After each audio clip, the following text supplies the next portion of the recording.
Hello, everyone, and welcome. I'm Grace Atherton, Communications Director for the Wisconsin Cheesemakers Association. Thanks so much for joining WCMA today for this members-only webinar focused on ways you can grow your business and maximize your brand impact using earned media.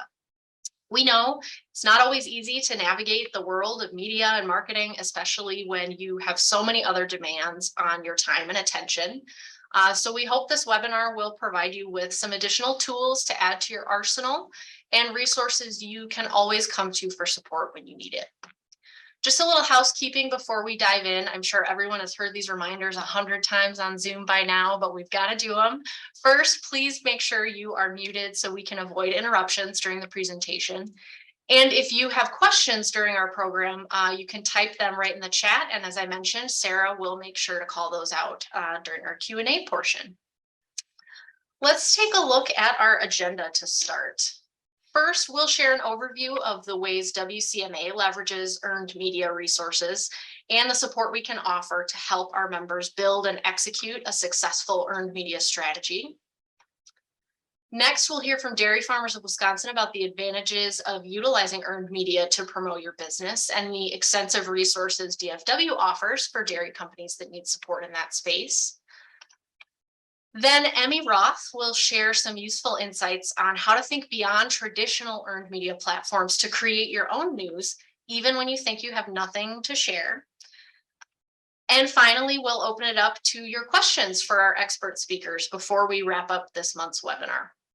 Just as a reminder for everyone on our session today, I will share a link to a recording of this webinar along with all of our presenters' contact information and other resources we'll share after we're finished today. So without further ado, let's jump in. First, to start us all off on the same page, this is probably review for some of you if you handle the media and marketing at your company or cooperative, but I'd like to cover some terminology first. When we talk about earned media today, we'll be talking about any media coverage you didn't pay for. So that may include things like social media mentions that weren't part of a paid influencer campaign, TV interviews, news articles, product reviews on your website that were unprompted, press releases, etc. You get the idea. Earned media is also distinct from paid media, such as print or digital advertisements you've paid for, and owned media, which is something like a blog you post on your own website. So just to make sure that we're all on the same page, those are the different kind of buckets of media coverage. And today we'll focus on that earned media or that coverage you didn't pay for. So how does WCMA leverage earned media to serve our members? Well, a big part of our mission is to serve as a voice for the dairy processing industry. And using earned media to do that is really a two-way street. So it's important to push our own information out, of course, but we also work to maximize incoming opportunities. So when it comes to pushing out information and news or earning our media coverage to serve our members, we use multiple platforms. First one I want to highlight is that we frequently issue news releases and publish a monthly column in industry news outlets. These cover things like current policy issues, new programs and services we're offering, grant opportunities, networking events we'll be hosting, and a lot more. So this is sort of a cornerstone of our earned media activity. We're also very active on social media. This is where we share positive member news and updates from the association. Here you'll see a couple of examples from recent social campaigns we've done showcasing our members' community involvement. They're on the top with our Dairy Makes a Difference campaign and unique ways that they're helping their employees and their businesses grow. That was through our Together We Grow campaign last fall into this spring. And some of our most effective earned media opportunities are our championship cheese contests. Each year, we take an extremely proactive approach to publicizing the contest. This is a huge area where we do a lot of earned media interaction and get a lot of coverage for both the association, the contest, and our members. We especially want to highlight the successes our members achieve as they enter the contest. They historically do very well, and we're very proud of that. So we want to help share that news. This year alone, we personally invited more than 200 media outlets to attend and cover the World Championship Cheese Contest held in Madison back in March. And we had about 30 reporters join us on the ground during that 3-day competition. We also executed 41 posts over those 3 days on our own social media pages. That included things like video interviews with members. Here you'll see a screenshot of an interview we did with Chris Raleigh of Raleigh Cheese after he made it into the top 20 for the first time. We spotlight unique contest classes and products, and of course, the live announcement of the champion cheese. So this proactive outreach this year, just to give you a feel for how that lands in the earned media space, that garnered more than 250 media mentions in at least 8 countries and 27 US states. So that earned media outreach really garnered a lot of positive coverage for both the association and our members. Now let's talk about the other side of that two-way street I mentioned earlier. This is maximizing the incoming earned media opportunities we get. For WCMA, this means being responsive to incoming requests from reporters, whether they're industry outlets or mainstream media that might not know as much about the dairy processing industry, and helping them develop and execute creative ideas that shine a light on our member businesses in a unique and different way. So one great example of this that I want to share with you is a video we'll see next. The backstory behind this is that a reporter from Spectrum News 1 in Green Bay reached out to WCMA asking for recommendations on a story he wanted to do about cheese curds, and he didn't know which cheesemakers he should talk to, what was even out there, and he wanted to get some good footage in a plant, talk to a local cheesemaker, and put out this nice story about how cheese curds are made and highlight some local businesses in the process. So one of the members we suggested he contact, along with others, was Henning's Cheese, and this video is the result.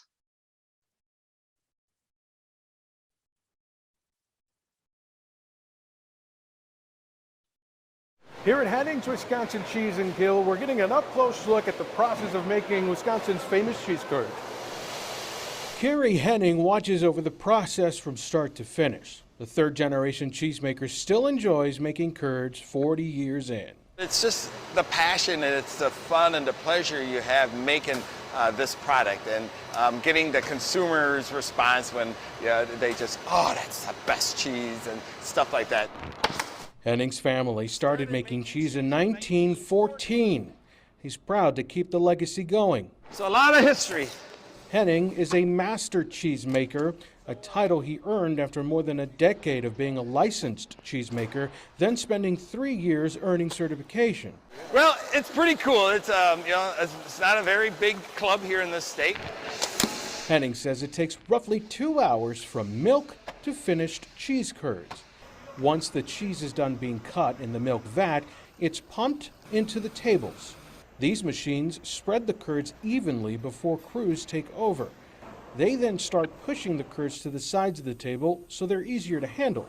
Once the whey is drained, they start stacking the cheese in blocks to help drain even more whey, which impacts the flavor.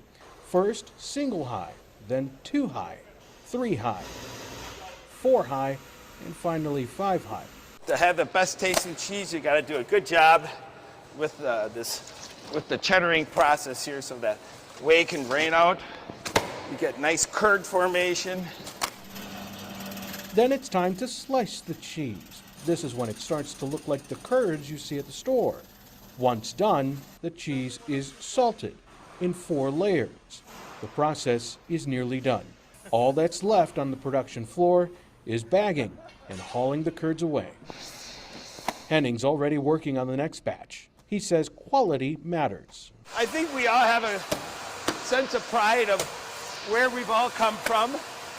And I think we just want to continue to do a good job, make good quality cheese. And so we take pride in that. Pride passed down through the generations in hopes of keeping the Henning cheese legacy alive. In Kiel, George Rodas, Spectrum News.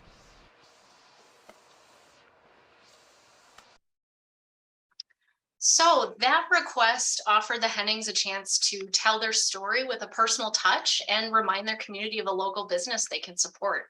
Great example of the positive impact earned media can have on your business and a way that WCMA can help you get there by making that connection and encouraging that relationship between you and your local media outlets. So other ways we can help you expand your impact in the earned media space include things like support in developing interview talking points and responses to questions you might get from reporters. We can help with connecting you with journalists and outlets, both locally and statewide. Interview preparation and practice so that you're ready as soon as those cameras or that tape recorder turns on, you're prepared. And amplifying your successes by sharing your positive stories on our own platforms. The bottom line is that WCMA is here to support you however you need it to maximize your earned media coverage. We really want to be there whenever you need us to help you really make that splash in your earned media and start, building your impact and increasing your brand recognition and growing your business through that channel. So we've talked about the ways WCMA can help our members increase their brand recognition, boost their business through earned media. Now I want to turn to one of our excellent partners in that effort, Dairy Farmers of Wisconsin. So here to talk more about DFW's approach to earned media and the resources they offer is Rachel Kerr, Senior Director of Experiential and Brand Marketing for DFW. Rachel, I'll let you take it away. Excellent. Hello, everybody. And you guys are all welcome to cut me off at any time if you have questions. I did prepare a couple of slides for everyone just to make a few points and share some information with you, but obviously feel free to jump in if you have any questions at all. So let me just go ahead and share some information with you. Do that first and we'll go from there. All right, hopefully, if everything goes as it's supposed to, it's looking different than before. Can we see it? I'm not sure. Yep, looks great. Great. So just wanted to kind of give you guys a little bit of an overview of what our earned media approach is here at DFW and what options and support is available to you through our organization. Just to kind of back up and put everything in a little bit of perspective, we are Dairy Farmers of Wisconsin. Really, our sole purpose here is to advocate and market Wisconsin's dairy. We obviously focus heavily on cheese. So for the purpose of my short time with you today, I will focus mainly on how we're approaching our earned media as far as the brand Wisconsin cheese, but we really are here to drive demand for Wisconsin milk. And we are a big champion of Wisconsin cheese. Like I said, we focus a lot of our earned PR around Wisconsin cheese. That is our largest focus area. And a lot of it is about, building this brand and kind of elevating all of Wisconsin cheese and elevating the entire category. And we look to earned media to really help us do that because it is a big element of our overall marketing strategy. The badge is certainly important. And so through our PR opportunities, we try to drive, recognition of the Proudly Wisconsin Cheese badge. And beyond that, really create, storytelling experience around what Wisconsin cheese is all about. Just a note here, I think it's important to note that, those that carry the badge on their packaging do get more support from a PR perspective because we'll be able to include those products in any of our PR opportunities that we're presented with. So when it comes to creating demand for Wisconsin cheese through earned PR, we take kind of a varied approach, but really it's all about elevating all of Wisconsin cheese. We really think of ourselves as storytellers. And so we're here to work with our media mainly at a national perspective to elevate all of Wisconsin cheese. We obviously do that through a lot of different ways, and we don't just focus on, we focus on everything from, national morning shows like the Today shows to national publications to, kind of niche publications in the food space as well. So we take a pretty holistic approach to how we're promoting Wisconsin cheese through earned media opportunities. So I'm just going to share a video quick because I think it's fun. It kind of shows off all the amazing PR we've been able to get over the years. And I think it's great too to kind of see where Wisconsin cheese is featured. So obviously our perspective is to build a broader story around Wisconsin cheese, why we know it's so amazing. But through that, you'll see a lot of Wisconsin cheeses featured in many of these elements. So with that, I'll share a quick video before we chat some more.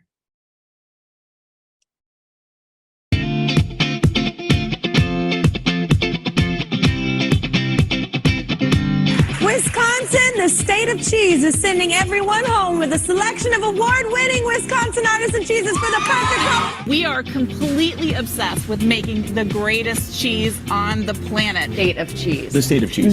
They win more awards than any other state or country. Grape farmers in Wisconsin last week broke a Guinness World Record after constructing a cheese board that featured more than 145 different types of cheese. Gotta represent our dairy farmers. Dairy farmers of Wisconsin. Represent.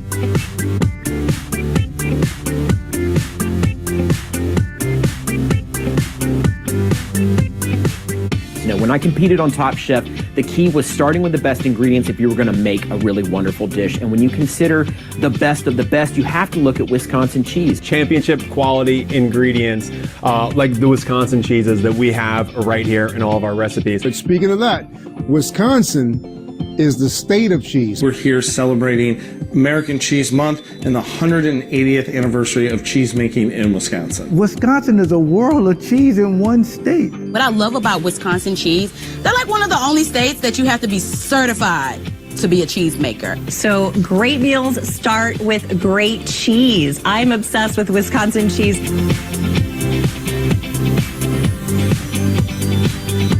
When you shop for cheese, let's make sure we get the best. I always look for this Proudly Wisconsin cheese badge. Has been making cheese longer than it's been a state. In fact, it's Wisconsin's 180th anniversary for crafting world famous cheese. Their Wisconsin's Master Cheesemaker program is one of 2 in the world.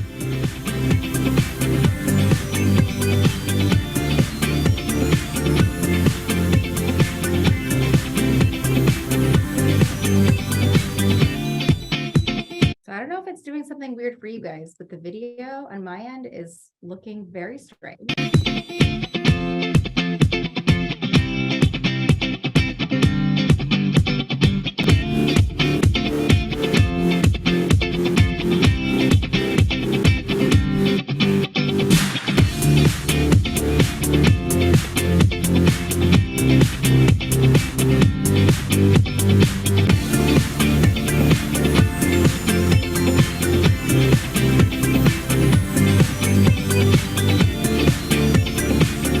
A box of chocolates? Absolutely.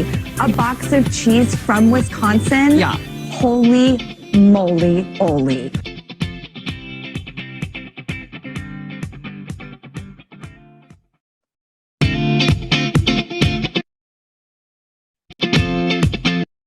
All right, sorry guys if the presentation or the video was wonky. It was very much so on my end, but I can definitely share a link to it too. So if you want to watch it back, you certainly can. But it gives a great overview of some of the amazing PR we've gotten over the past couple of years and also very recently. In the past year, we've helped earn nearly $50 million in earned media value with national and local coverage. So we're very proud of a lot of the work we do to get publicity for Wisconsin cheese that I hope helps all of us in this space really elevate who we are in Wisconsin. We have a pretty dedicated focus. I think I mentioned this earlier, but we really work with all types of media. Our biggest focus really is national. So it could be everything from the Today Show to top publications like editors from Bon Appetit and places that those foodies and people looking to consume information about cheese are looking to. We believe very strongly in PR as a key marketing strategy because we know that people often trust the media and third-party endorsements essentially more than maybe traditional advertising. So for that reason, we find it incredibly important to invest in a really clear PR strategy. Really helps us meet our overall goals in that sense. We are storytellers first and foremost. You know, we obviously don't make any one product, but we're here to tell the story of Wisconsin.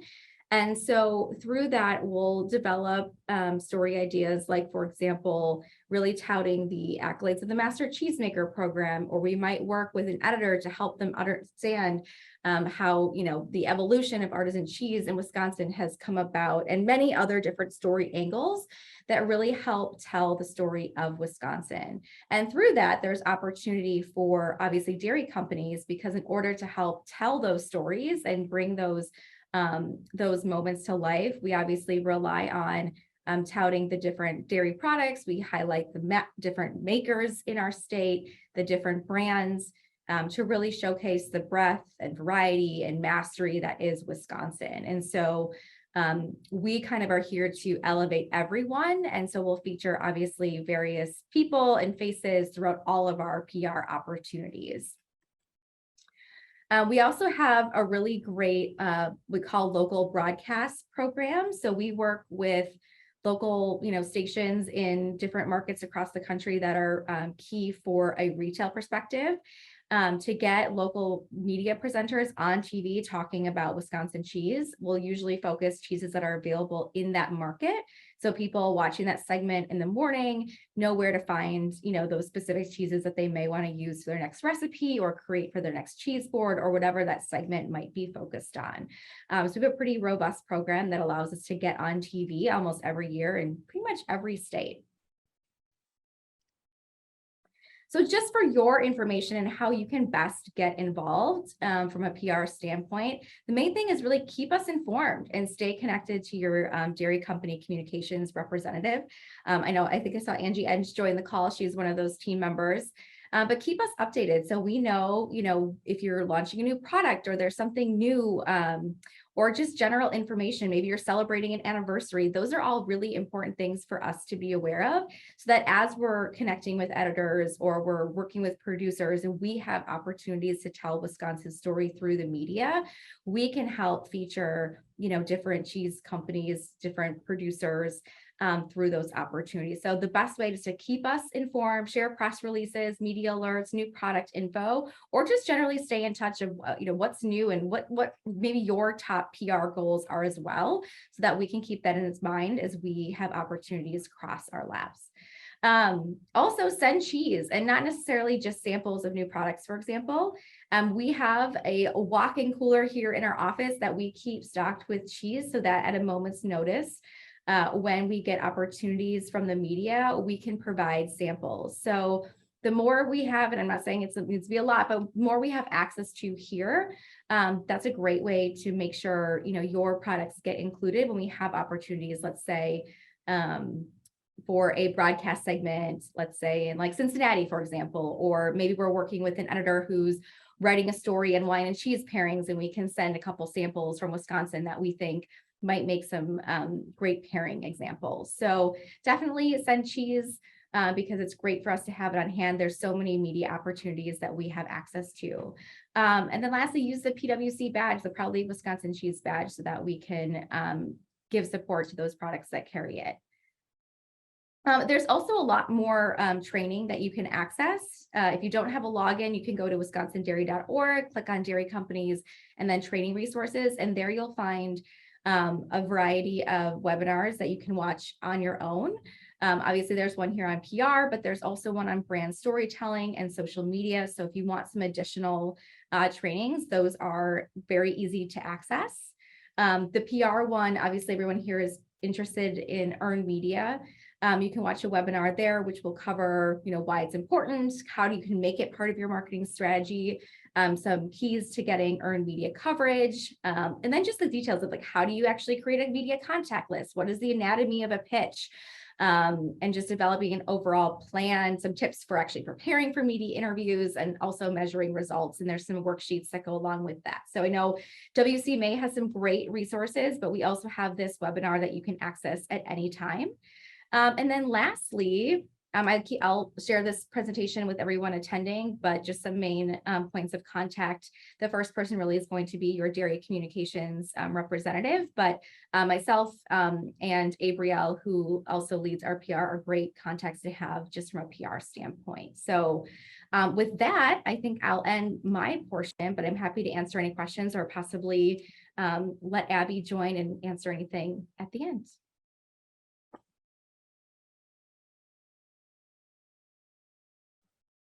Thank you so much, Rachel. That was fantastic. A lot of good information, a lot of great resources too. And just as a reminder to everyone, we will share a link to that video. We'll share Rachel's presentation and contact information, all that good stuff, all those resources we will share with everyone later today after our webinar concludes. All right, it doesn't look like there are any immediate questions, and we will have our Q&A portion in just a little bit. So I'd like to introduce our next expert speaker to talk about ways you can think beyond traditional media to create your own news. So Abby Despins is the Director of Communications at Emmi Roth, a WCMA member company that has coincidentally earned quite a bit of positive media coverage in the last several days with their expansion projects. So great timing to come talk about earned media. So Abby, the floor is yours. Yes, thank you so much for having me. I'm going to share my screen here.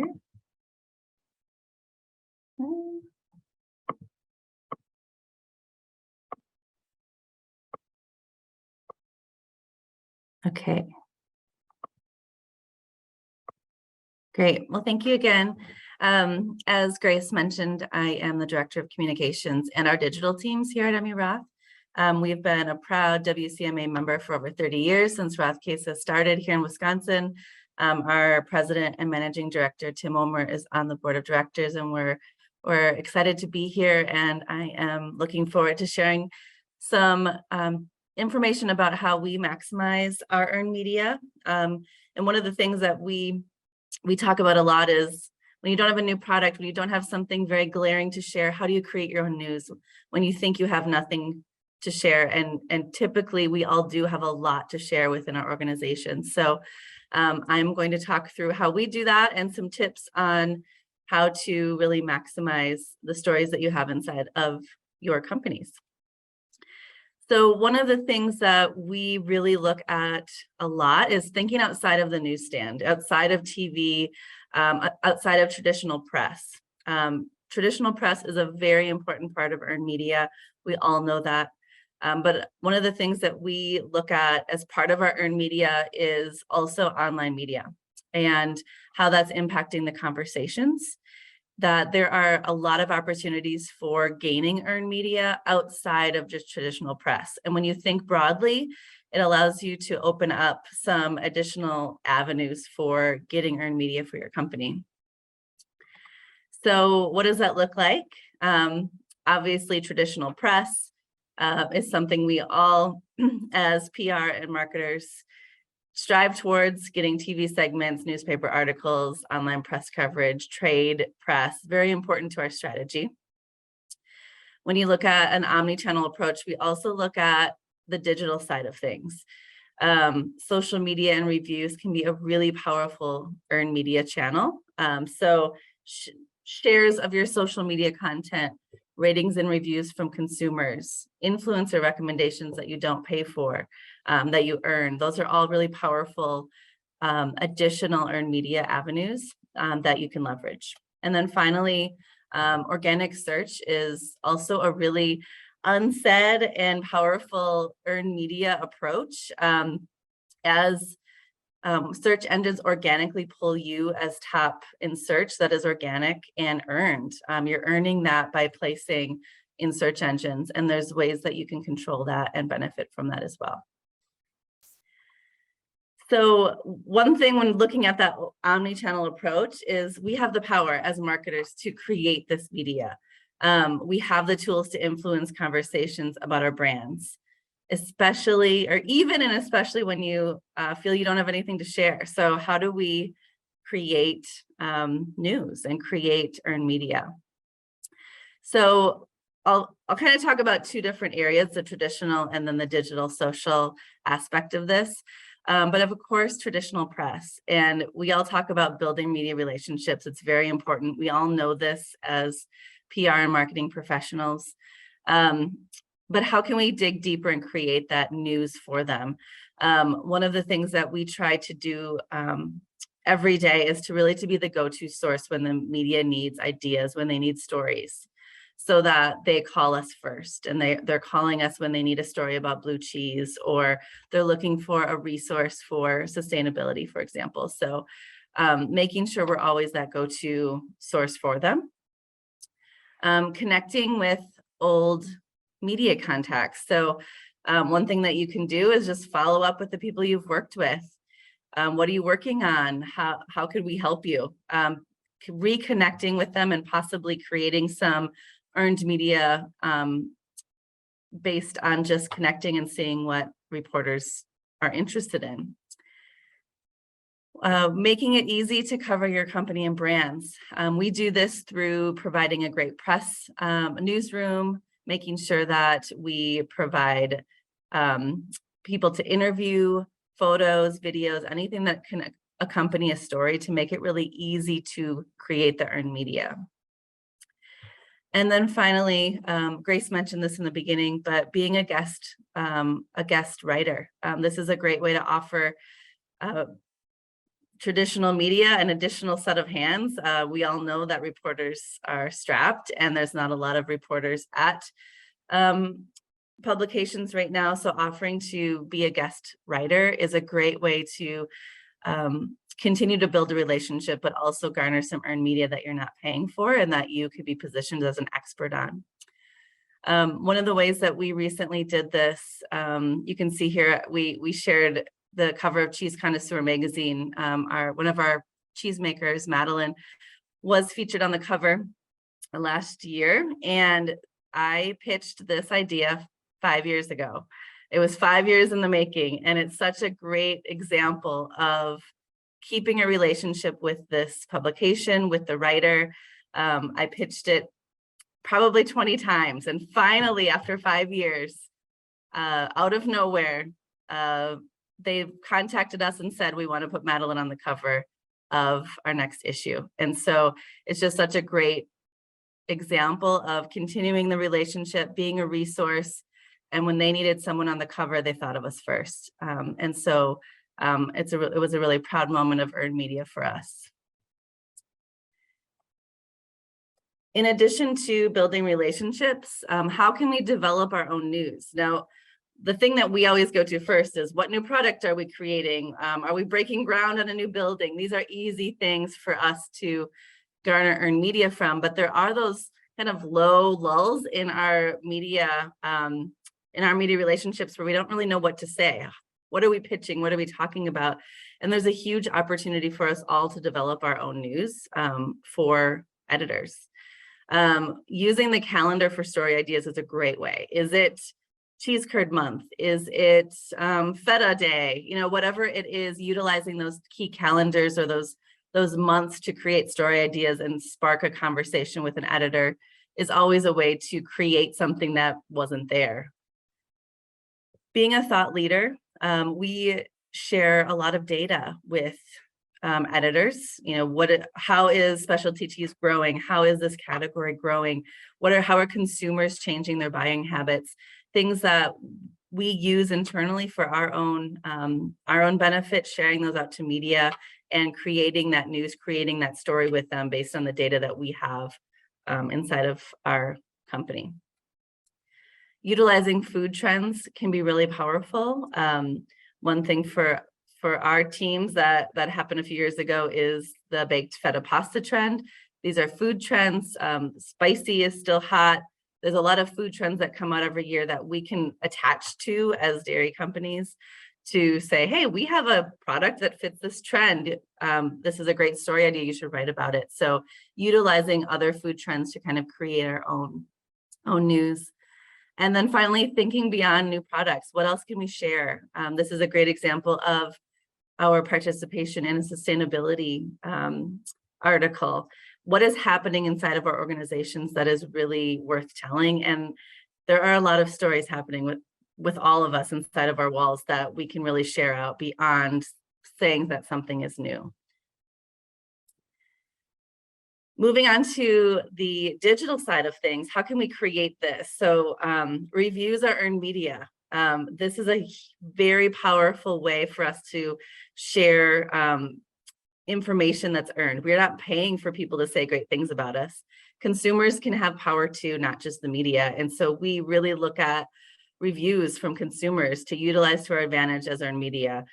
This is an example of our website, and this is just Facebook reviews. This is not something we've paid for. It's just people saying how much they love Roth cheese. Using these to our advantage as earned media can be really powerful.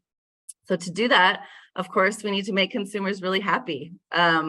Getting earned media can start with just being a great company, being a great product for consumers that they want to share. They want to say things about you that are not paid, and we can utilize those reviews. Building the platform for them to come. So of course, Facebook is a great free avenue. There's other ratings and reviews sites as well, but creating that place for them to share that so that you can earn that review is really important. And then also investing time into social media. Social media is such a buzzword, but it can be so powerful. As a company or a cheese brand, whatever you're promoting, creating content worth sharing is crucial to gaining earned media. So us creating a social media post is not earned media, but when someone shares it, then you're creating earned media, and that could be really powerful. But in order to do that, we have to create content that is exciting and worth sharing. So investing in that can be really a great part of your strategy. And then often overlooked is the power of influencers on social media. We have an incredible paid strategy on our influencer marketing, and we've built that up over time. But what has happened throughout the years is that we've created so many earned opportunities with influencers based on the relationships we've built with them. So for example, this is our friend Mackenzie of Grilled Cheese Social.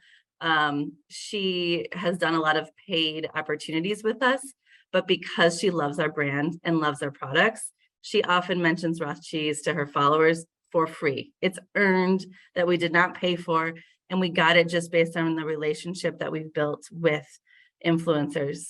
We've also done a lot of influencer campaigns for product only. We didn't pay them. It was all earned because they love our product and want to share it. It's a really untapped avenue that can garner some really incredible earned media for our company and for our brands.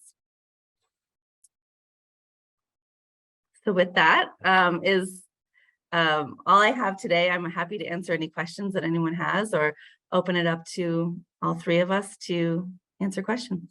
Thank you. All right, great. Thank you so much, Abby. That was so insightful. I especially love the mention of how reviews can be a form of earned media. I think that's one that you don't often think about when you first think of different media resources you can rely on. Those customer reviews are really powerful. And as Rachel mentioned, people sometimes trust their own peers and just what they're hearing from other people, either through traditional media or when they look at reviews online, more than a paid ad. So I'm really glad you mentioned that. That was great. So we will go ahead and transition into some questions. I'm not seeing any in the chat, so we'll start out with just a couple that we have in advance. So I'll toss this out to either one of you to start off, but how do you know your strategy has worked? Another way to ask this is maybe, what are the best ways to measure success? How do you do that? Anyone want to take a run at it first? Well, I can share how we measure success here at DFW, and I think it'll be interesting because Abby and I have different perspectives because we don't have a product that we sell. So we can't go back and say, wow, we doubled our sales last month because we had a feature in the New York Times. So our way of measuring things is challenging and unique from that perspective. So one of the ways that we traditionally look at evaluating our success for earned media is by tracking media value, which is essentially like the ad equivalent. So if you were to place an ad in a publication, what would that cost? And we tally that up at the end of the year. It is a metric that isn't used maybe as much like widely at this point, but for us, it's a really important metric to keep track of, because we can see for every dollar we invest in PR, what that return is. So that's one way for us to know, like, that we're getting a good return on all of the work we put into, getting our media. We also look at just kind of the overall, so it's hard to say, so kind of like number of mentions, but also the quality. So obviously if you're getting, there was a feature in the Wall Street Journal several years ago about the Master Cheesemaker program. That was a home run, right? So, that's a huge quality, amazing placement. So we like to have a mix of, those home run placements that obviously, like Abby said, sometimes take literally years to cultivate. And then some of those more quick turn media mentions where we might just get a quick mention or only have one of our key messages in that article. So we kind of balance that number metric with the overall quality and quantity of placements that we can achieve. We also, we use a monitoring tool called Meltwater to help us collect that information. It's a great point about quality, right? It's not just the number, the quantity. You got to look at, what exactly is being shared too sometimes. Abby, do you have anything you want to add to that from Emmi's perspective? I would say our approach is similar with, yes, we have the ability to see sales, but it's really hard to quantify PR in sales, right? That's a very difficult thing to do. And of course, our team would love to say, yes, we increase sales because of what we're doing. We can't say that exactly the correlation. We hope that over time that does build. One of the things that really I would say is, how do we know our strategies worked, is to set really great KPIs and benchmarks before you start an activity. So we're looking at what is success before we start, so that we know what we can measure at the end of a campaign. I think that's really important. So if our strategy has worked, is very different for everything that we do. One of the other things, my colleague Kayla's on the line. She's our communication manager, and a lot of the success behind our PR efforts. And one of the things that she talks a lot about is ranking press from the top, from level 1 to level 3. If you get a level 1, you've really, that's the New York Times. That's a huge win. So one of those is weighted much heavier than 30 small mentions in the press on something. So really looking at, like Rachel said, the quality, the impact that you have, and if you've gotten those big tier 1 wins in what you're doing. Great, that's a great point. And I love the diving into the different weights, right? Everything is going to be weighted a little bit differently depending on your company or cooperative's individual strategy. And some of those they do carry more weight than other mentions. So you really have to look at that as well. We have a question in the chat that actually dovetails perfectly with the next prepared question we had. Thank you, Demetria from Prairie Farms, for that. When you have a small team, or if you're short on time and you maybe don't have the manpower, the resources to do all the things you want to do, how do you prioritize where you spend your time to make sure that you're getting the best ROI in your earned media coverage? Or maybe another way to ask is, is it better to cast a wide net and pitch to everybody you can gather in your area? Or do you want to move toward cultivating relationships and putting a little more energy into maybe fewer outlets or fewer platforms? I think we all have this worry and problem, no matter where we are. We're all short on time and staff. Yes, we do.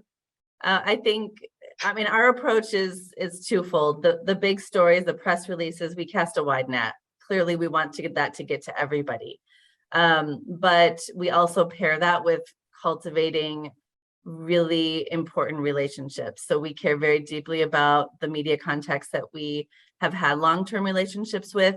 I personally feel like those relationships have gotten us more great media coverage over the years than casting a wide net. I think we've gotten, the cheese connoisseur example is a great one. I think when we have gotten those great tier 1 wins, it is because we have developed a relationship with that media outlet or that reporter over time, and they trust us. So I would say if I had to choose, I would say cultivating the relationships is much more fruitful from our perspective than casting a wide net. Yeah, and I would echo that same sentiment. I think one thing to think about, and we probably are all thinking this way, just kind of scale based on your resources, but what is most important to you, and where is it most important for you to be or be featured, and then focus on that. And that might be 2 publications, it might be trade only, it might be consumer only, but kind of select what is going to be most important to you and your company and your brand, and then start there. And I think it can be overwhelming because this landscape of media is pretty enormous. But just creating that focus will help anyone at any level. Sort of identifying your individual priorities for your company or your cooperative, and then moving from there. But don't feel like you have to do everything all the time, because nobody can do that. Gosh, if we could do that, we wouldn't be here talking about the best ways to strategize and maximize these resources, because we'd have all the resources in the world, right?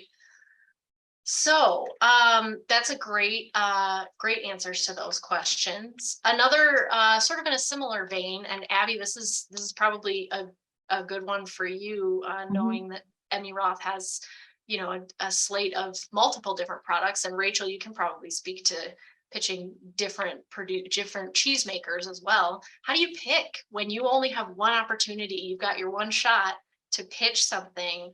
Gosh, how do you choose between either different brands, different cheesemakers, different products? Which one do you go with, and how do you decide what's right? Yeah, this comes up a lot, maybe every day for us as we're deciding which brand to put in front of the media.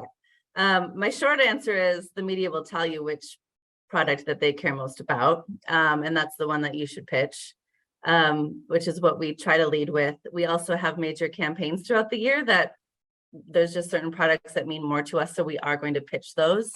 And then the other thing is seasonal. So like right now, it's summertime. Feta is much more popular right now. We're probably going to pitch feta more right now, but then when we switch to the holiday season, which we're all pitching now anyway, we're focused more on our more, entertaining products. So our Roth cheeses are more towards holiday opportunities than feta would be. So we look at that timeliness as well.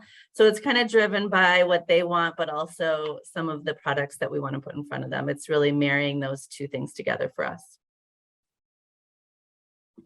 Rachel, what do you think? Yeah, for us, we're trying to do our best to give, equal representation to as many dairy companies and products as we can. So I think it just goes back to when I mentioned for us, because like I said, we're kind of broadly pitching a lot of all of Wisconsin, that, if we have cheese on hand, for example, when we have quick turn media opportunities, we'll lead on those. And then, sometimes it really is dependent on what the editor is asking for, what the topic is. And again, like if we have, let's say they're doing an article on Gouda, there's so many different Goudas that could be made in Wisconsin. So we'll try to do our best to get, like I said, give representation to, different cheese companies and different brands. So it's kind of how we look at things. All right. Our next question: how do you make your message fit both trade and consumer audiences? I think this is probably a bit of a balancing act for everyone all the time. Even at WCMA, I can say, things are slightly different when you're talking to a trade publication that is really in the know about all things industry versus when you turn to consumer audiences. For things like our contest, it's a very different story to pitch to mainstream media outlets as opposed to the cheese papers that kind of already know what they're dealing with. So either one of you can jump in here first. How do you do that? How do you tailor your message that way? I mean, I think you just have to think about who the end audience is and who's reading that. Most of our PR efforts is really consumer focused over trade. So on the trade side for us, it is a lot more niche. So I think when we're going to like a trade publication with a story, it is very specific. So I think that just makes it a little bit easier from that perspective. But I think you just need to think about who is the end person that's going to be reading it. What do you want them to walk away with? And that'll help you determine like either how you present the topic. You know, for example, like if you're doing a cheese education article, presenting it to the everyday consumer who might be like less knowledgeable versus doing something for an industry audience obviously is going to be a little bit different. So that might change who the expert is that's getting quoted or what information is included. Yeah, our approach has really been to separate these. We approach trade and consumer publications and editors very differently. Yes, you can have the same message, but we are tailoring that quite a bit. I would say for trade, it's more about leaning onto data, you know, sharing the data of Gouda growth or sharing how specialty cheese has grown. We use a lot more data behind our pitches for trade because the trade press like that but more. And then with consumer, we're looking more at food trends, consumer trends, how consumers are going to build a cheese board. It's much more consumer friendly and fluffy than what we're probably pitching to trade. It might be the same product announcement. It might be that we have a new flavor Gouda, but with trade, we're going to say how much Gouda has grown over the past 3 years and why we introduced these. And for consumers, we're going to talk about game day or something. So we are really tailoring our message very specifically to each of these audiences. Okay, that's a great example with the Gouda. All right, our next question. This is sort of can be kind of a nerve-wracking moment. What if a media outlet gets something wrong in their story? I think a great thing to hear from both of you would be, first of all, how do you determine what wrong means to you, right? How do you gauge when it's time to jump in and intervene in that story and talk to that reporter? And what do you do? How do you deal with it from there? We actually ask for corrections fairly frequently. Now, anything that's happened recently has not been like destructive, luckily. So for example, there was an example, I think, where the editor, and it was an online story. So a lot of the nice thing is when things are digital, they're very easy to correct compared to print. Obviously broadcast is a little bit different, but normally you're going to have the person like interviewed. So they're the expert, they're saying things. So for example, I think we had worked on like a holiday gift guide story, and I think they linked to where to purchase one of the products that was the wrong link. So we had them update that link. So little things like that, we certainly go back. I mean, we review the articles as soon as they're posted. And if there are any little, whether it's a small thing like a misspelling or a link is broken, we'll go back to the editor and just ask for a change. And I would say 9 times out of 10, we see them corrected within 24 hours. So I think I guess the answer is it's totally appropriate to go back if something is truly wrong, because they want to have correct information for their readers. Sure. And I think that's a testament to the relationships you can develop with an outlet, with whether it's the reporter who, came out and did the story or the editor who reviewed it, whoever it is. If you build that relationship, I think it's that much easier, right? To go back and just say, hey, quick thing, this thing was wrong. Can you fix it? And they're more likely to be open to that. Abby, what about, say it's more than a link. They got, they put a quote in that you didn't want them to include, or a piece of information that you felt like wasn't the best way to tell the story you're trying to tell. What do you do in that case? Are you bugging our office, Grace? Because this has happened to us recently. Yeah, we definitely look at the level of what is it that's wrong. Yes, if something's like definitely incorrect, like a link or something, we will say that. But yeah, there is more severe things that can be wrong, like quoting someone incorrectly, that could have an impact on your business or impact on your partnerships. That is a very serious, mistake from the media. We do the same thing. We reach out and say that it's incorrect, ask for a correction. Most recently, it's happened to us. They did correct it. So we just follow up with the reporter and say, we didn't say this, or this was quoted incorrectly. And usually in my experience, they have been willing to change. Of the media, just like us, doesn't want things to be incorrect. So I think just knowing that they also want the real story and they want to be a great reporter is a great place to start. And usually we can get things corrected. But yes, always address it. Make sure it's right. All right. And I believe this is going to be our last prepared question we have. And I'm not seeing any more in the chat, so we will wrap up shortly here. But how do you keep the focus on the news you want to share? So let's say you reach out, you schedule an interview with a local TV station, they come out to your plant, they're doing, this great interview's happening, but something unexpected came up in the news cycle and they ask you about it. And that's all they want to talk about. And you are not prepared for whatever reason to answer that question. Either it's out of your wheelhouse or it's just not something you want to talk about. You want to focus on your positive story that they came out there to publicize. How do you do that? Where do you start on keeping that focus where you want it? I feel like this question can unpack an entire second webinar. Oh, I know, right? We could spend a lot of time just on this one. Any real brief takes? Yeah, I mean, I think if we're having media come out, I think the biggest thing to do here is, one, to make sure anyone who's speaking with the media is media trained. If the people that are in front of camera are media trained, it's easier to handle situations like this. So that they know to stay on message and how to pivot from questions like this to say, hey, I don't know the answer to that right now. We'll follow up with you, but what I do know is this, or this is what we're talking about, right? And learning how to really react to those questions quickly and training the people that are in front of the press is really the key to keeping this on focus. Is the preparation before the interview is really what we would say is the key to this.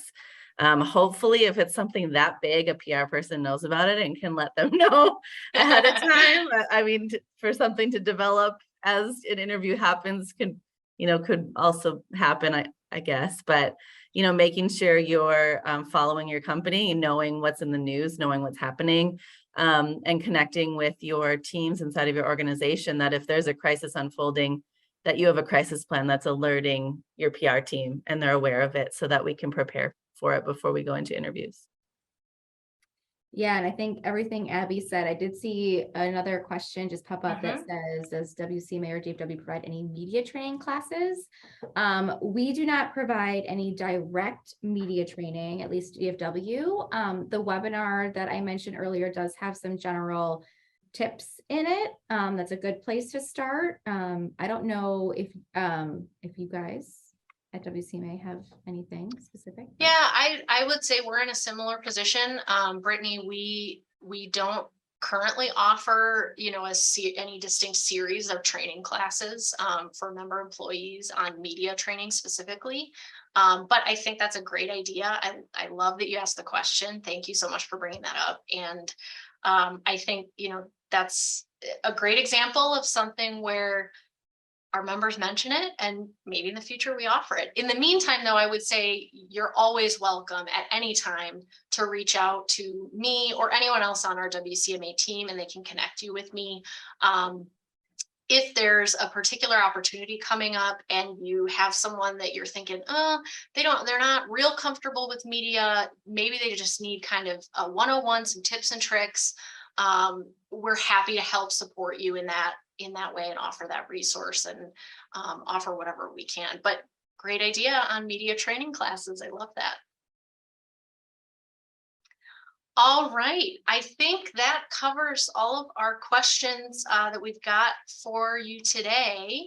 So before we close things out, I want to share with you our next WCMA member only webinar. Just a reminder, these are monthly and they are free to attend to all WCMA members. Keep an eye out. We'll have registration for this next one live soon on our website, whischeesemakers.org. We'll cover making the most of your WCMA membership, all the different resources we have to offer, programs, services, trainings, events, all sorts of great stuff. Our WCMA leadership and staff will be there to walk you through that. This will be an especially good one for our newer members. So if you are newer to the organization or you know someone who is, make sure to save that date, September 13th, and pass that along to your colleagues. Again, registration for that one will be live on our website very soon.